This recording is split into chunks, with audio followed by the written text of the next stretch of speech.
Well, now every year the Mail and Guardian profiles interesting young people who have stood out from the pack. These under 35s are talented and have shown themselves to be leaders. There were 6,000 nominations for this year's Mail and Guardian 200 Young South Africans list. So, who will make the cut this year? Well, Mail and Guardian Zamantungwa Khumalo joining us this morning. Not to give anything away, I suppose, but well, maybe we never know if we can convince you. Morning. Zamantungwa, thanks for coming through. I was trying to figure out this morning as I was preparing for this interview whether I was on a list many years ago when I was under 35, like many years ago. And I was wondering if it was the same list back then, but you'll tell me if my name appeared on this list. So it wasn't 200 at the time then, So right? at the time it wouldn't have been 200. So when the list initially started, it was the 100 young South Africans to take out for lunch. And in the first sort of 2 years, that was the name. And then it moved to 200 young South Africans. And over 1 year, we even did 300 young South Africans. And then thereafter, it was straight 200 young South Africans and essentially profiling trailblazers who are making an impact in the South Africa that we're currently living. Wonderful. So I was a trailblazer. They're around 14 years and I suppose ago. you still are. You're just now over 35. I'm just now way over 35. Way. Well, wonderful. So 200 names to be announced this evening. Yes. What's the process? I mean, you've had 6,000 nominations. How does one get to be on this list? Who do you need to be? So, I mean, this year we received an unprecedented number of nominations. And often in the beginning of the year, we open the nomination process. So there's a call for nominations to the public. So we don't go out looking for these young people. We literally ask the public to nominate different young people in different sectors, ranging from sports, film and entertainment, arts and culture, civil society, justice and law. And so it's a really broad spectrum of categories. And people essentially nominate who they think should make the cut. And after we close up the nomination process, the team essentially goes through shortlisting. And it's really measuring the sort of impact that the young people are doing, or are making rather, in their respective fields. And, oftentimes people ask, do you need to be employed? Do you need to have like an education background? And that isn't the criteria at all. I mean, if you've seen the list in previous years, people who didn't even have matric would make it. But it may have been because perhaps you started a business that's really making an impact in the community that you have.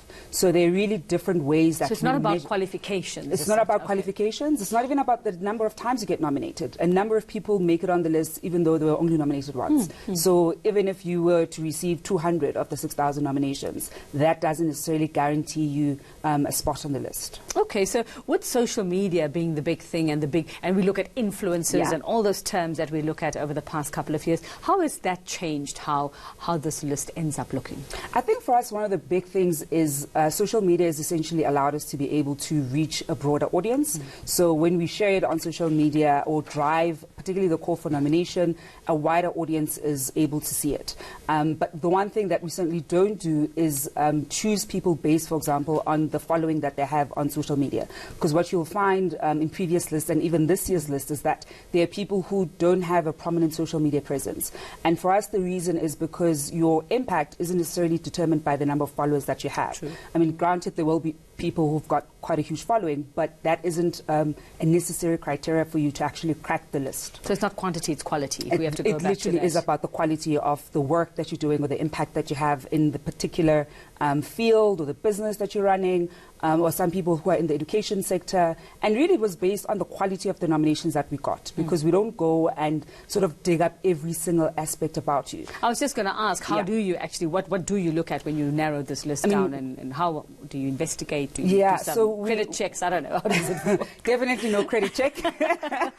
I think for us, one of the big things, and even as we're driving the call for nominations, we're saying to people, it's about the quality of the nomination. So it's not enough to say, I think Zamantungwa is amazing and she's such a trailblazer, she should make the list. It's about what about her is so amazing. How is she trailblazing? How is she making an impact, whether it's in media or whatever industry that she's in? And so it really was about people who took time to take us through the journey that's, the person that they're nominating, because we almost look at it as this is somebody we don't know, and how have you been interacting with them? What impact have you seen them make in their respective community? And that was really a big selling point for us. So it always has to be positive, because where we are now, and we talk about not being talked about is the thing.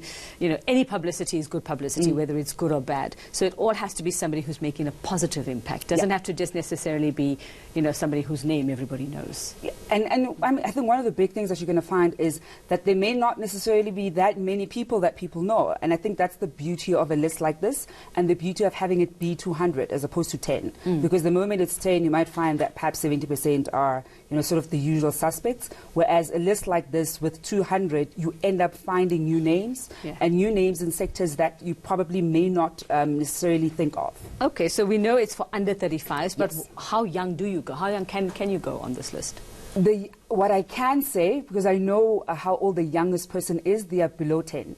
Really? Yeah. So we have somebody who's below 10 on the list. Okay, well, you're not going to tell us now, are you? We're going to have to get. We're going to have to wait morning. until tonight. So of course we're going to be broadcasting live this evening, where we're going to be unveiling the list, and everybody else can buy a copy of the Mail and Guardian tomorrow, where they'll get to see. Yeah. Well, it will be a pull-out supplement. Do the 200 know who they are already? They don't know, so they'll also be finding out who they are at the unveiling this evening. Okay, fantastic. Well, we're particularly interested in the under 10. That's amazing. That's wonderful, and thank you. Yeah, I mean, it's great that you guys do this, because, like you say, it's people you don't know who are doing wonderful things out there, and hopefully we get to chat to some of them on this show as well. Thank you very much. Yes, Zamantungwa Khumalo. She's from the Mail and Guardian, Head of Content, Supplements and Commercial Projects, such as this fantastic one here with us this morning.